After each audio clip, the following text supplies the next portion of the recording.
بسم الله الرحمن الرحیم. محترم سامعین، پروګرام تحفه د سهار شروع شو.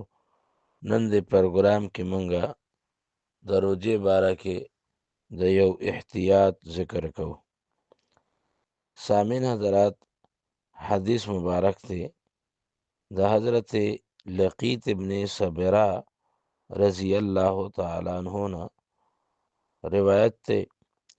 رسول الله صلی الله علیه وسلم فرمایلی دی چې اسبغ الوضوء، او دس پورا کوا. پورا او دس هغې کې څلور فرایض او اتل سنت او شل مستحبات دي. نو او دس کې دا پورا کول پکار دي. نجات المسلمین کتاب د مفتی شفیع صاحب په هغې کې د دې پورا او دس تفصیل دی. خلاصه دا چې په سنت طریقه باندې او دس کول مکمل کوا. وخلل بین الاصابع، او د ګوتو منځ کې تخلیل کوا چې د ګوتو منځ کې ګروتونه اوچ پاتې نشي. وبالغ فی الاستنشاق، او پوزه کې چې اوبه اچې په دې کې مبالغه کوه، یعنې کوشش دا کوه چې اوبه سپېږمو ته لرې پورې ورسي دروندوالی.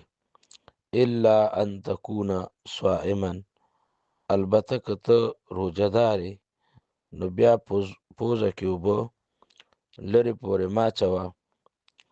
بیا احتیاط کوه چې اوبه د پوزې په لاره باندې تالو ته لاړې نشي.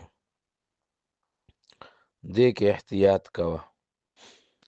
د دې نه د روجهدار دپاره دا یو احتیاط ثابت شو چې دی به په پوزه کې چې دی نو اوبه اچوي، خو پوزه اوبه به بره نه راکاږي، مبالغه به نه کوي چې ډېرې بره لړ شي.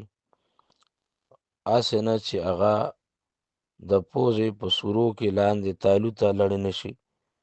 دې سره به روجه چې دی نو ماته شي. علماء کرام دا خبره کوي چې د دې ځای نه پته لګي چې د سپېمو په سورو باندې یو شی تالو ته تلل، دې سره روجه ماتیږي. او روجهدار له مبالغه نه ده پکار په استنشاق کې. نو دا یو احتیاط روجهدار له پکار دی. او دغه حکم د خولې په کنګالولو کې هم دی چې مخکې کله سړی کوجه نو ده به غرغره کوله، اوبه به یې تالو ته بوتلې. اوس پای کې احتیاط پکار دی چې خوله هغه کنګالوي چې مبالغه ونه کړي چې اوبه یې تېرې نه شي. البته بعضې خلک هغوی خوله بیا اوچوي چې زما لاړې تېرې نه شي.